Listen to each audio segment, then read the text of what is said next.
The massive steel doors opened slowly with a low mechanical hum. The council room of the Galactic Union was silent. Hundreds of alien leaders stood around the large round chamber. Tall, glowing pillars lit the hall in soft blue light. Everyone was waiting. In the center stood a tall, muscular human Lieutenant Jake Mercer, wearing his Earth Navy SEAL combat uniform. His jaw was tight. His eyes were alert. Across from him stood a giant alien commander, Vorik of the Drakari Empire. 7 feet tall, gray skin, yellow reptilian eyes, muscles like boulders. A true warrior. His people believed in strength above all else. A quiet voice spoke. "Lieutenant Mercer, do you understand the charges?" It was Chancellor Trana, a female alien of the Virillian species. Thin, delicate, her skin shimmered like starlight. She was the head of the council. Jake nodded. Slightly. "Yes, ma'am, I understand." Chancellor Trana continued. "You are accused of disrespect toward a high-ranking officer of the Drakari, unauthorized movement through restricted areas, and inciting conflict between species." Jake's voice was steady. "With respect, ma'am, I was only trying to protect the truth." Before anyone could respond, Commander Vorik stepped forward. His deep voice echoed. "You speak of truth, human," Vorik growled. "But your kind only speaks when convenient." Jake didn't flinch. "We speak when necessary." The room grew tense. Many council members shifted nervously. Some watched with curiosity, others with judgment. Vorik stepped closer to Jake. The air between them crackled with tension. "You are weak," Vorik said. "All humans are." And weakness, slap. The sound echoed like a thunderclap. Vorik's massive hand struck Jake across the face. The entire room froze. Jake's body tilted for a second. His cheek turned red. He didn't speak. He didn't shout. He just moved out in one smooth motion. Jake's right hand grabbed Vorik's wrist, twisted it down, stepped in, and slammed the massive alien onto the hard floor. Head first. The ground shook. The silence was even louder than before. Warrior of the Drakari defeated in front of the entire council by a human. In 2 seconds, guards rushed in. Jake raised his hands. "I didn't attack first," he said calmly. "Check the footage." Vorik groaned on the floor, barely conscious. Chancellor Trana stood up, face pale. "Take him into custody," she ordered. No one was sure which one she meant. 3 days earlier.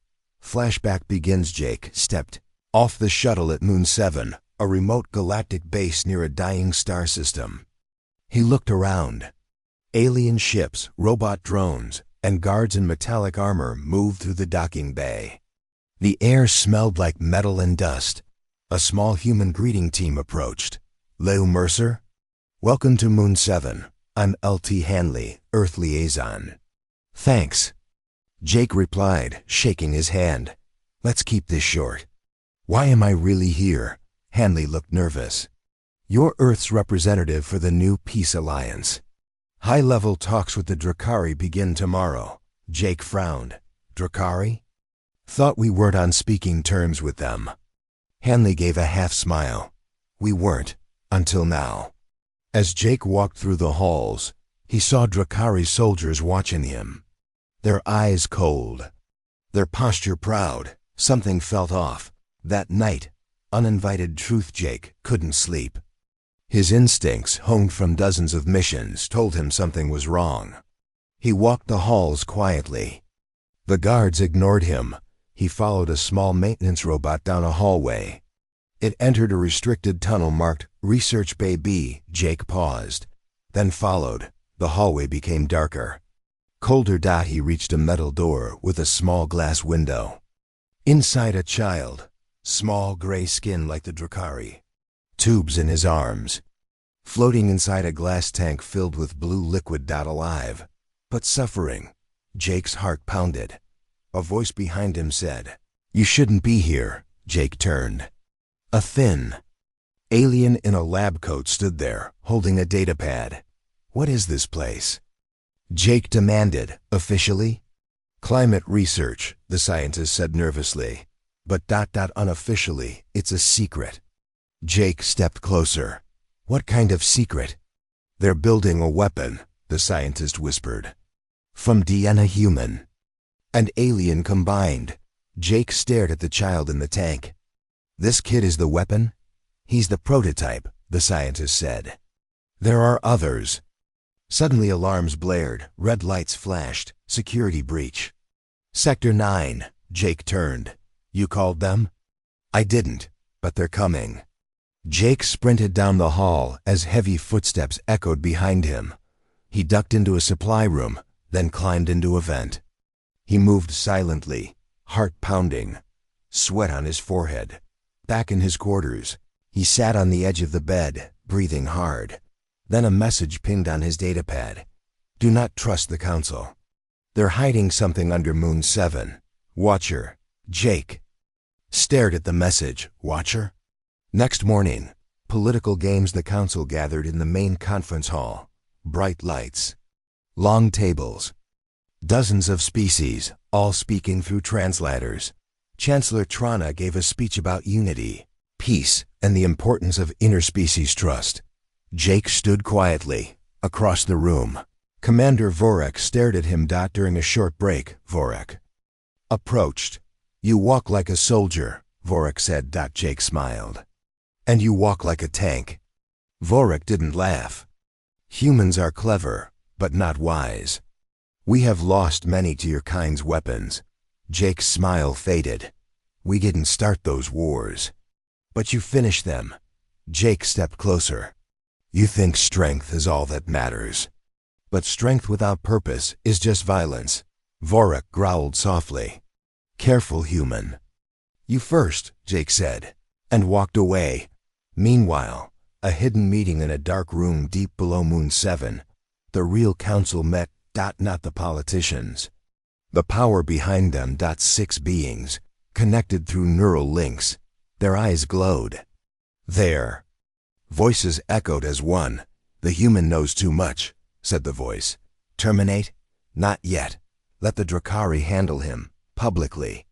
The weapon must be tested, soon. Activate Project Genesis. Back to present, the slap end.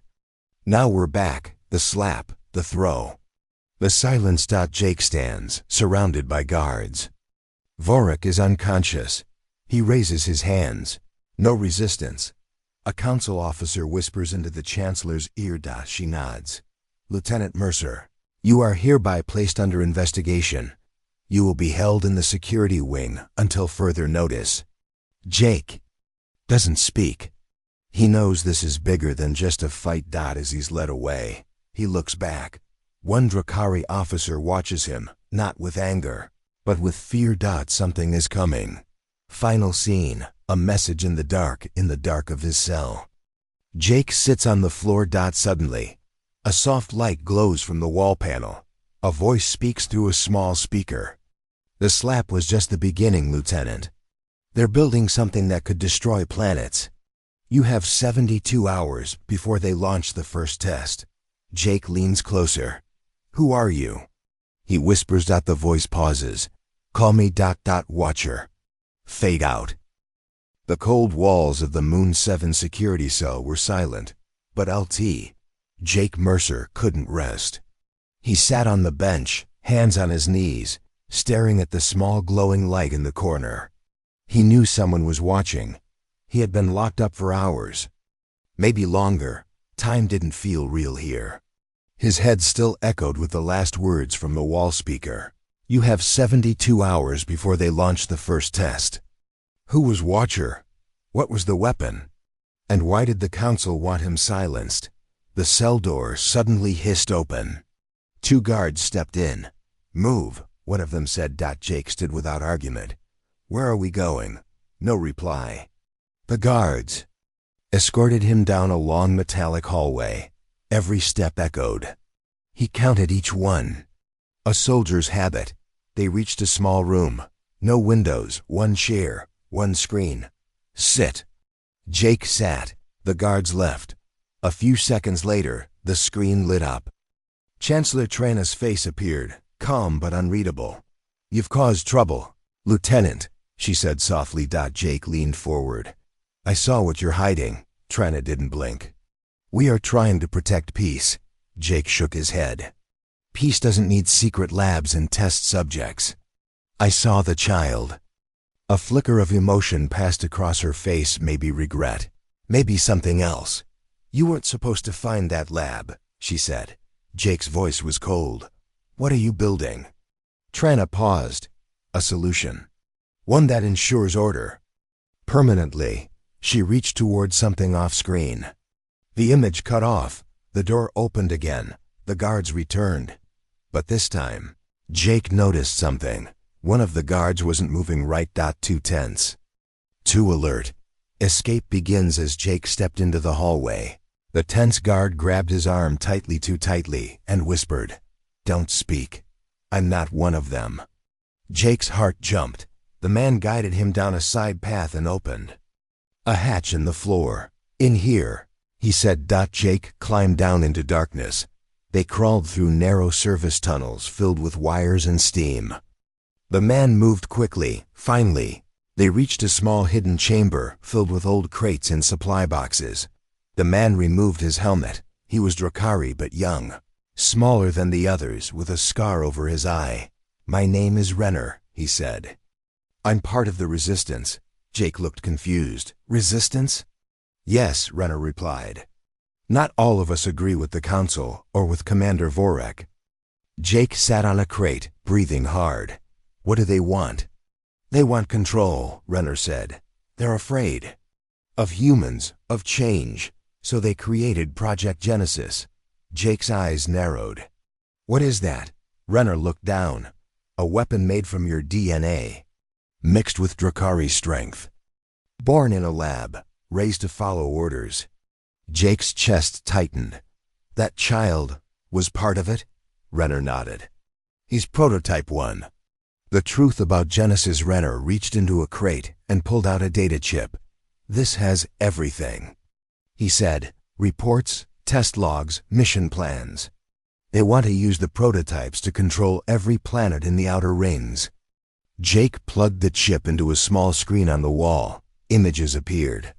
A young child floating in a tank. Charts showing enhanced strength, speed, healing. Video clips of training simulations, small children tearing through metal barriers with their bare hands, and one file marked Mercer-01. Jake clicked it. A profile opened. Name, Mercer-01 DNA base LT. Jake Mercer status, CCV. Jake stared at it, his throat dry. "They cloned me," he whispered. Renner nodded. "They used your DNA as the template. You're the perfect balance between emotion and strength." Jake leaned back, trying to breathe. "They didn't just test me," he said. "They turned me into the weapon." "A dangerous mission." Jake stood up. "We need to shut this down." Renner looked uncertain. "The lab is deep under the core level, guarded 24/7. Cameras, biolocks.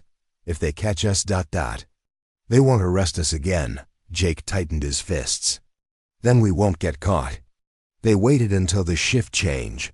Dressed in stolen guard uniforms, they entered the lower levels. Security was tight, but Renner knew the paths. They avoided cameras, used back tunnels, and whispered only when needed. Finally, they reached a cold metal door. "This is it," Renner said. "Lab Sector 5. Jake placed a small signal jammer on the wall. "This'll buy us 5 minutes. No alarms, no cameras." They entered. Rows of tanks lined the lab. Inside, each a child. Some looked human, others, Not quite. All were unconscious. Floating in blue liquid. Jake walked to one tank and placed his hand on the glass. The child inside looked just like him, maybe 6 years old. Same eyes. Same hair, but colder. Still, a voice spoke behind them. "You shouldn't be here." The Council's shadow, a man in black armor, stepped from the shadows. Not a soldier. Not a scientist. Something else. He raised a weapon. Renner stepped forward, but the man fired. A pulse of energy hit Renner's leg. He dropped. Gasping, Jake dove behind a console, grabbed a wrench, and threw it hard. It hit the man in the head, knocking off his visor. Jake tackled him, fought with all his strength, but the man was strong, unnaturally strong. They crashed into the tank, cracking the glass. Blue liquid sprayed out.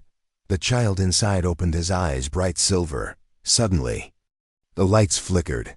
The other tanks began to glow. An alarm rang out. Jake looked up. The lab was waking up. A warning from within. The black armored man spoke with a glitch in his voice. "You're too late. Mercer, the test begins in 48 hours. The weapon will launch. Your world will burn." Jake punched him, knocking him out. He grabbed Renner and pulled him up. "Can you walk?" "Barely." Renner groaned. They limped out of the lab just as the doors locked behind them, back in the supply chamber. Renner patched his leg. Jake sat down, head spinning. "I need to get this to someone," he said. "Someone who will listen." Renner shook his head. "There's no one. The council controls everything here." Jake looked at the screen again. The file with his name blinked. Suddenly, another message popped up. "We see you, Mercer. We built you. We will end you." Betrayal. That night, Jake sent a coded message to Earth using Renner's hidden transmitter. He told them about the project. The clones. The attack plan. No reply came. Instead, the door burst open. Commander Vorik stepped inside with 4 soldiers. Stood, fists ready, but Vorik raised a hand. "Stop." He walked closer. "I received your message," Vorik said quietly. Jake blinked. "You?" "Yes, the transmission was intercepted. I read it." Vorik's eyes weren't angry this time. They were sad. "What you saw?"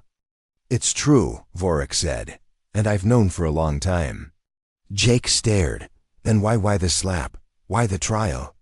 Vorik's voice dropped. "I slapped you because I knew they were watching.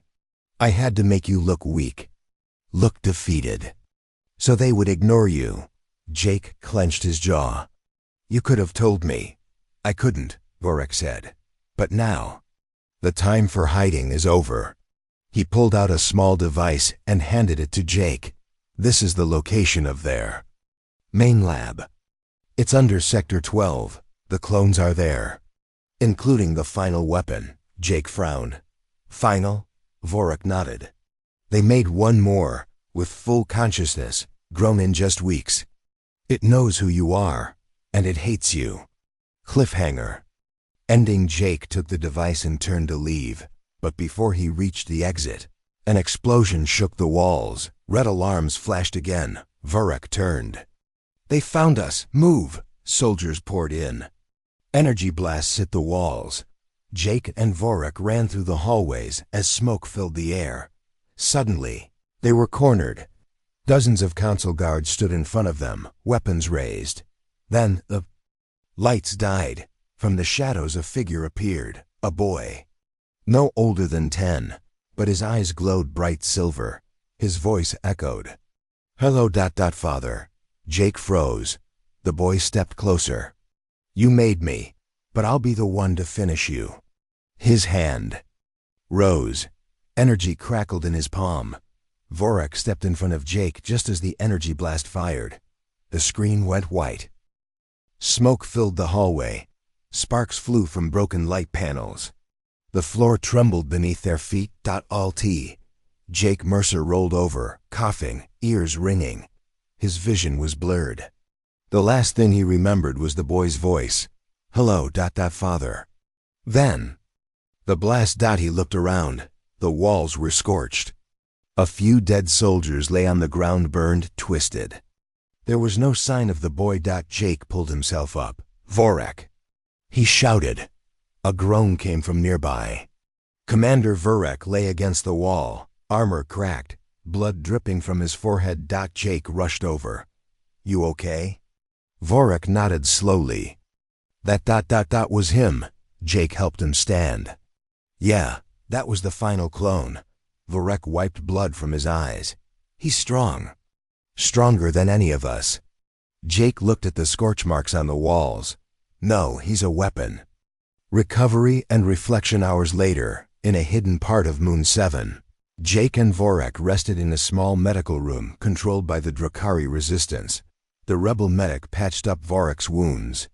Jake sat nearby, holding the data chip. It still contained everything: Project Genesis, clone files, attack plans. Jake stared at the screen, especially the last file, Mercer-X. Final clone. Grown in a tank, fully aware. Trained to destroy. He called me father, Jake said quietly. Vorak nodded. You are, in a way. Jake shook his head. He was created, engineered. That's not a child, that's a weapon wearing a child's face. Vorak looked at him. Maybe, but he still thinks.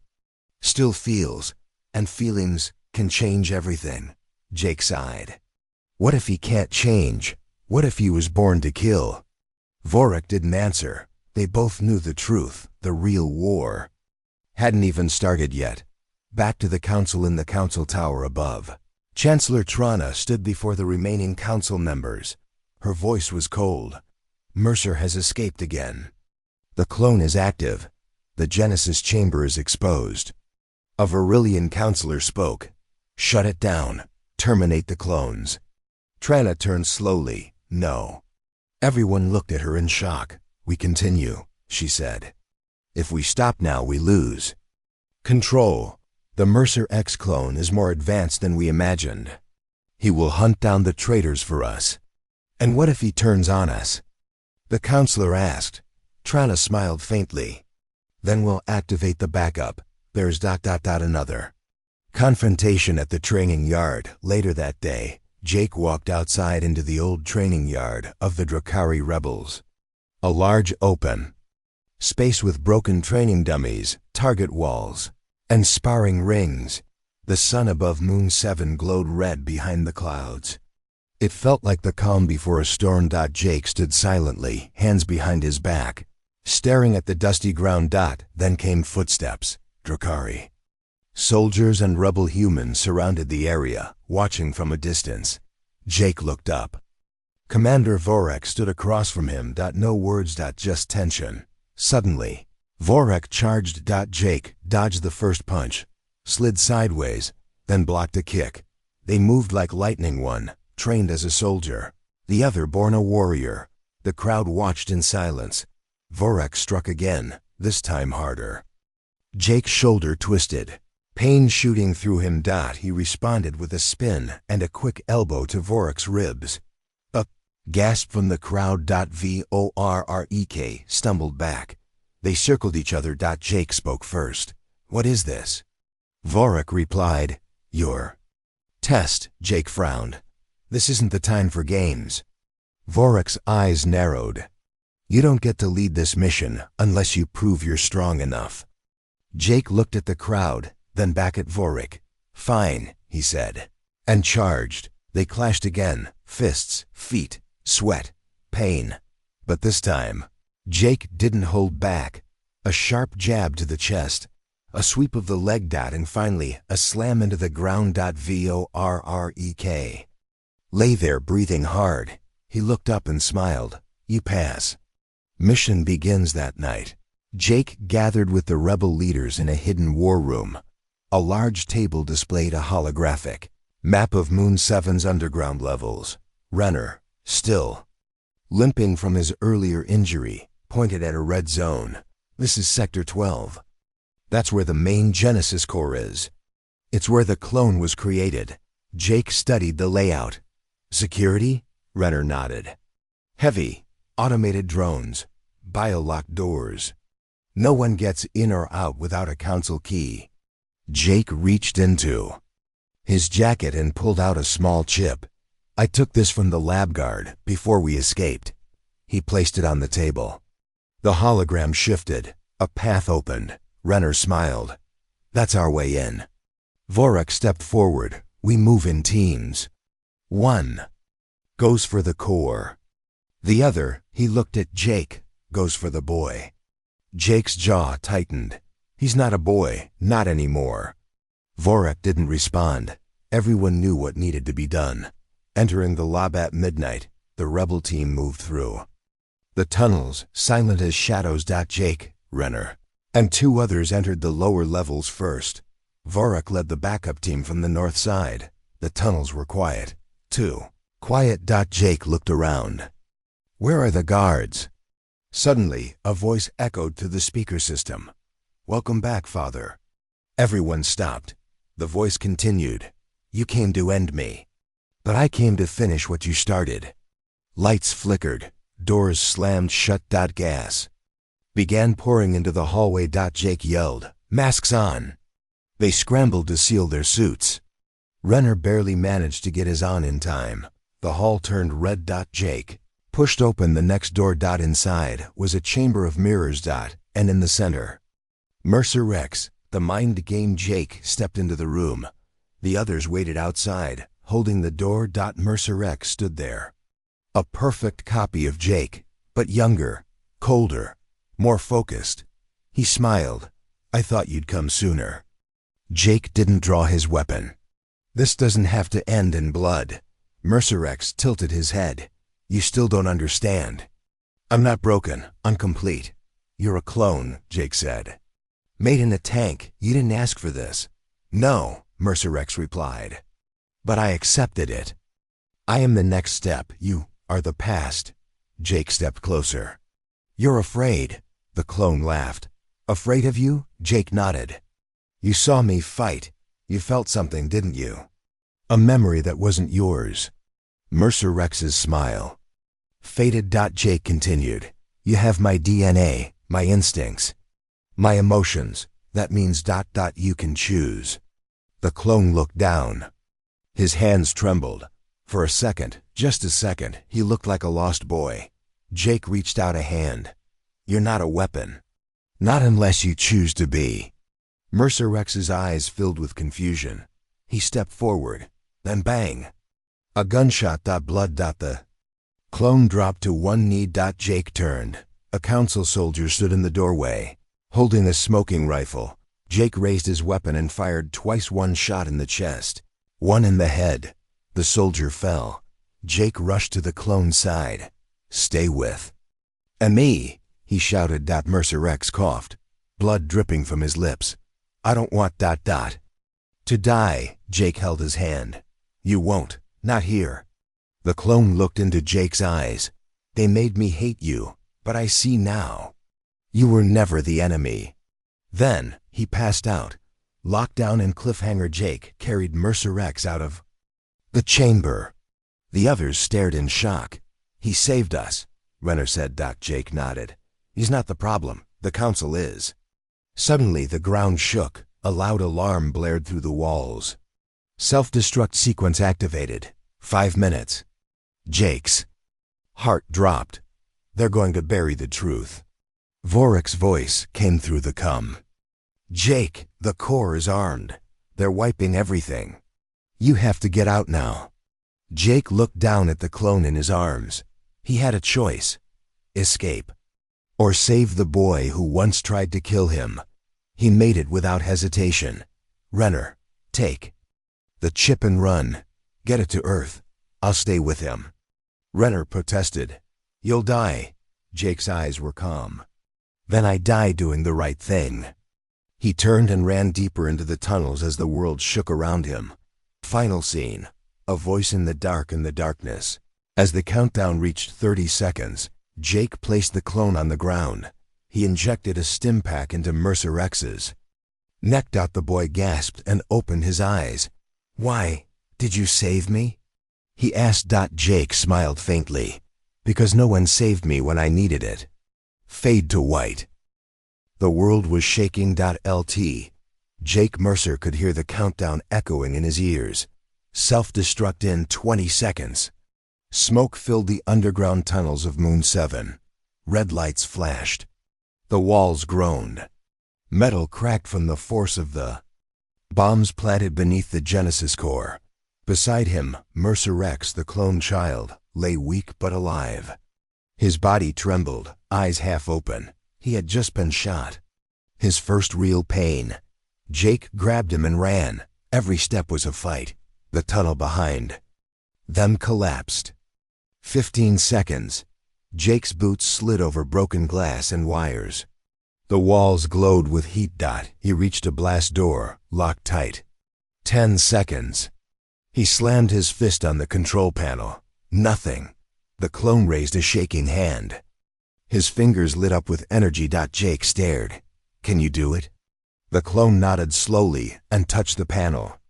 A shock passed through it. The door creaked, then opened. 5 seconds. Jake grabbed the boy and dove through the opening. Doors slammed shut behind them. Boom! The explosion was massive. Dust, fire, and sound roared through the base.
The stars above Moon 7 burned brighter than ever in the black sky.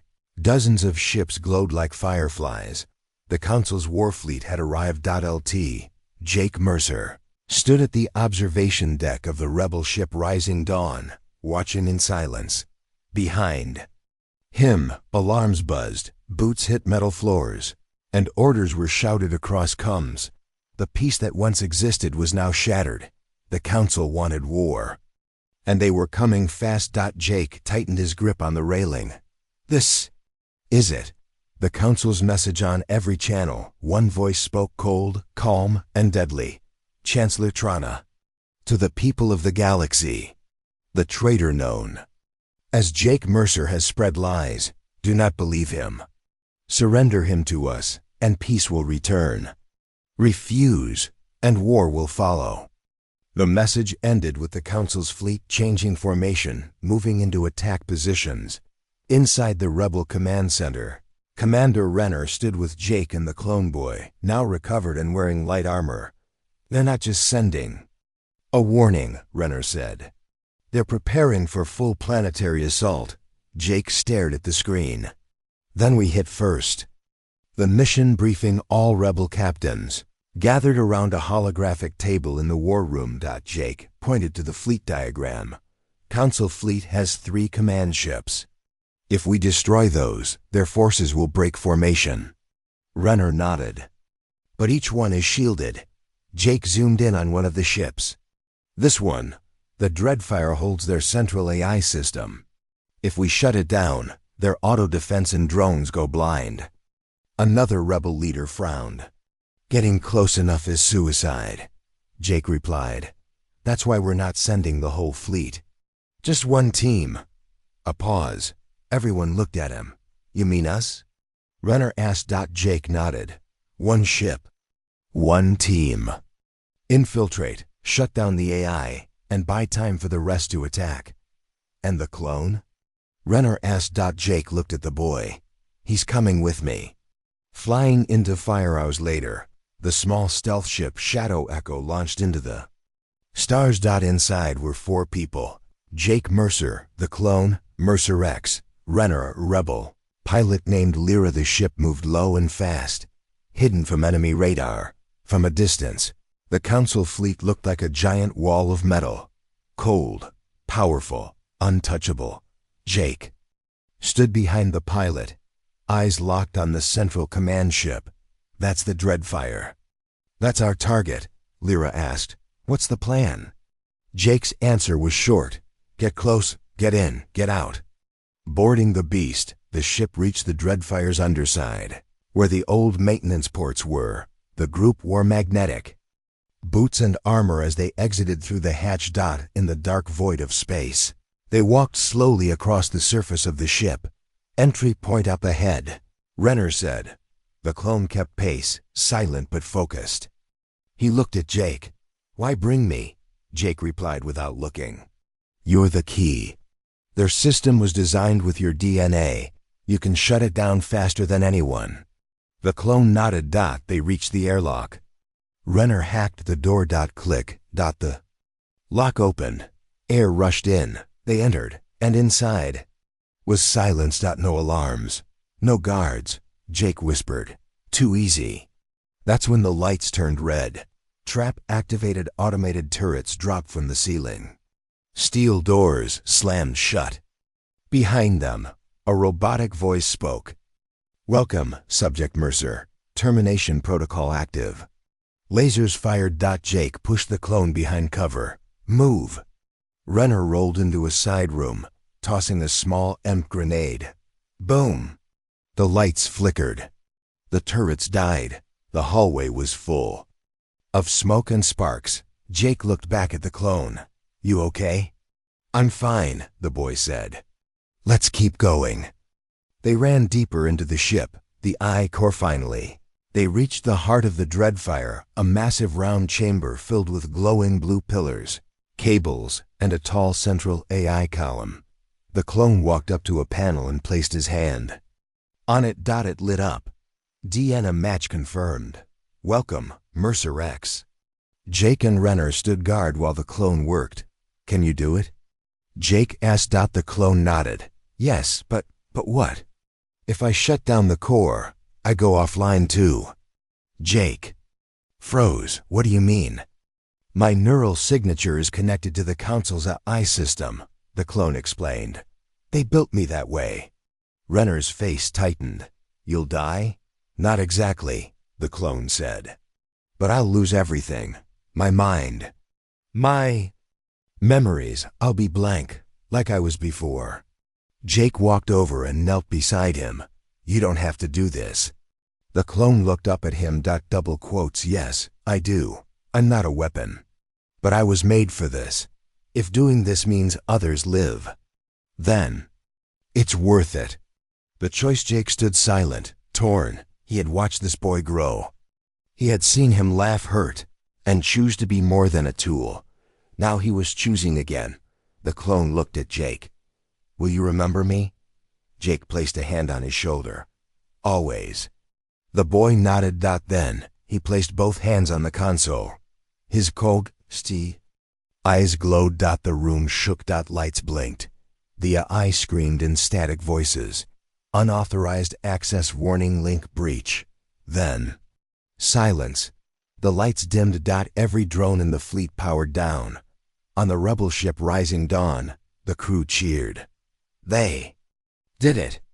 Renner's voice came through the cum. The Dreadfire is blind.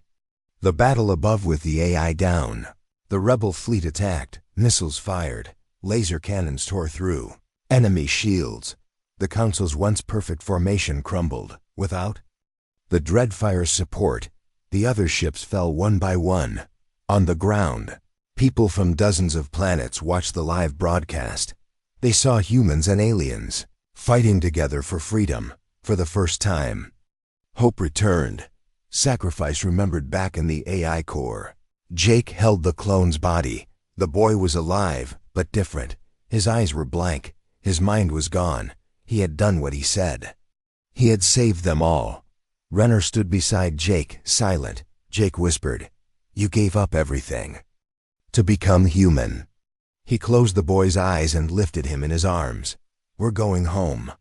After the fall a few days later, the Council was in chaos. Trana had fled. Council leaders resigned. Rebel forces occupied Moon 7 and spread truth to every corner of the galaxy. The war was over. At least for now. The ceremony on Earth. A large crowd gathered at Unity Base. A massive screen showed images from the war. The truth. The sacrifice. Jake stood on stage, dressed in formal Navy uniform. A medal was placed on his chest. Renner stood beside him. So did the clone, quiet, peaceful, still relearning the world. Jake spoke into the microphone. Peace doesn't come easy. It doesn't come fast. But it starts with a choice. He looked at the clone, and sometimes the bravest choice is to care. Final scene that night. Jake sat by the window, staring at the stars. The clone came and sat beside him. He was holding a small book, Earth History. Learning again. Jake smiled. How's the reading? Strange, the boy said, but I like it. Jake looked up at the sky. They're still out there. The ones who escaped. The ones who still want control. The clone nodded. Then we'll stop them, together. Jake reached out his hand. The boy took it. Together, they looked toward the stars, knowing more battles may come, but no longer afraid. Because now, they had each other. The silence after the storm was uneasy. Alt. Jake Mercer stared at the stars from the bridge of the rebel flagship Rising Dawn. The galaxy felt different. Now freer but still dangerous. The clone boy, Mercer Rex, sat beside him, reading a worn-out book. His eyes moved slowly across the pages, trying to understand the world he barely knew. Suddenly, alarms broke the quiet. Incoming transmission from command. Renner called out. Jake stood, bracing himself. The screen flickered. The image of Chancellor Trana appeared. Her face was pale but fierce. This is not over, Mercer. The Council is not defeated. Our final weapon is coming. Prepare for the last stand. Jake clenched his fists. Final weapon? Renner asked. Jake shook his head. Whatever it is, we'll face it, together. Gathering the forces, the rebel fleet was scattered but growing. From Earth to the outer colonies, ships answered the call. Jake held a council meeting in the war room. Around the holographic table were leaders from many planets, humans, aliens, former enemies. Jake spoke firmly. The council's last weapon is unknown, but we can expect anything. We must prepare for an all-out battle, said General Caro, a fierce alien warrior. We don't have time to wait, said Renner. Intel shows a massive council fleet heading to the Omega sector. Jake nodded. Then we meet them there. Our last stand. The journey to Omega sector. The rebel fleet flew through hyperspace toward Omega sector, the galaxy's deadliest battlefield. Jake sat next to Mercer X. How do you feel? Jake asked gently. The clone looked out the window. Ready but scared. Jake smiled. That's normal. Courage isn't not feeling fear, it's acting anyway. Mercer X nodded. Ambushed suddenly, the fleet exited hyperspace. They were surrounded. Hundreds of council ships formed a deadly circle. Jake's cum crackled. This is Commander Renner. We're under attack. Missiles flew. The rebel ships dodged and fired back. Explosions lit the dark space. Jake grabbed his rifle and headed to the front lines. Battle chaos. The fight was brutal. Ships exploded like fireworks. Jake's team fought hard but lost many. Hold the line. Jake shouted. Mercer-X helped pilots by hacking council ships. Systems. Renner directed fighters with sharp commands. The rebel fleet pushed forward but was losing ground. Then, the council's secret weapon appeared. The Colossus, a massive ship, dark and towering, came through the smoke. Its engines glowed red. Jake's voice dropped. That's it. The final weapon. The Colossus fired a huge energy beam. It tore through several rebel ships. Renner ordered, focus fire on the weak points. Jake led a squad to board the Colossus. Inside the Colossus, the interior was a maze of metal and wires. Jake and his team moved carefully. They met heavy resistance. Robotic guards and council soldiers. They fought fiercely. Jake reached the core control room. There, he found something shocking. The enemy within a giant machine controlled the Colossus. But it wasn't just a machine. Inside the cockpit sat a human, a perfect clone of Jake Mercer. The clone's eyes were cold. Jake stepped forward. Who are you? The clone smiled. I am what you could have been. The council's perfect soldier. Jake's blood boiled. You're a lie. The clone laughed. I am the future. Final duel. The two Jakes fought. Blows were hard and fast. The clone had strength and skill. But Jake had heart. Mercer X appeared, helping his father with a hacking device. Together, they weakened the Colossus systems. Finally, Jake delivered a powerful strike. The clone fell. The Colossus began to crumble. Victory and loss outside. The rebel fleet fired their final barrage. The Colossus exploded in a bright light. The council fleet scattered. Jake watched the stars. Breathing hard, Renner came beside him. We did it. Jake nodded, but at a cost. Aftermath. Back on the rising dawn, Jake stood alone. Mercer X came to him. Did we win? Jake smiled sadly. Yes, but the galaxy will never be the same. The clone looked at him. I want to help rebuild. Jake placed his hand on the boy's shoulder. We will, together. Epilogue. Months later, peace talks began. The council was broken. New leaders rose. Jake and Mercer X traveled the galaxy teaching, healing and protecting. The last stand was over, but the story was just beginning. The war was over. The galaxy was quiet again. But change had begun. Lt.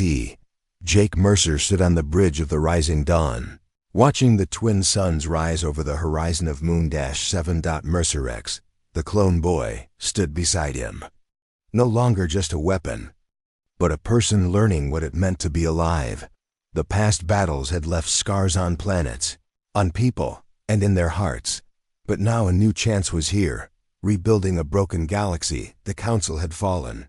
Leaders emerged from the ashes, representatives from all races and planets, working together for peace. Jake and his friends traveled from system to system, helping rebuild cities, restore order, and teach forgiveness. At every stop, they met survivors, humans and aliens, those who lost everything but still dreamed of a better future.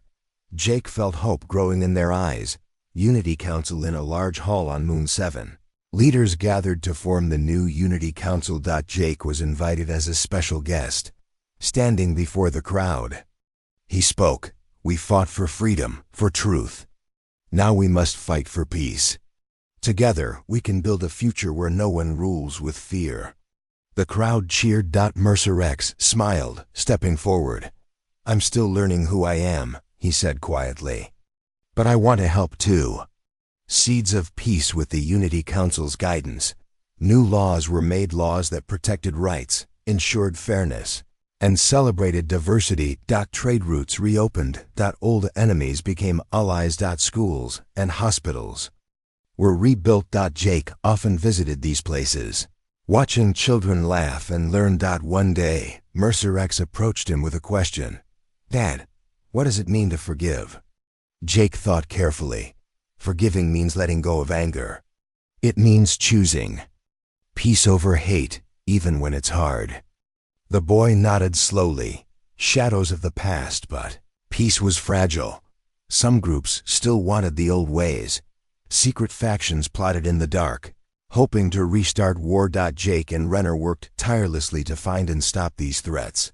One night, Jake received a warning, a mysterious signal from a hidden base.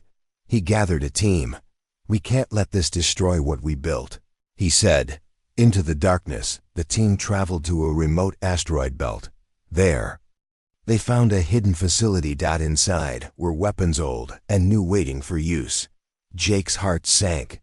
This was their backup plan, Renner said grimly. Suddenly, alarms blared. They were discovered.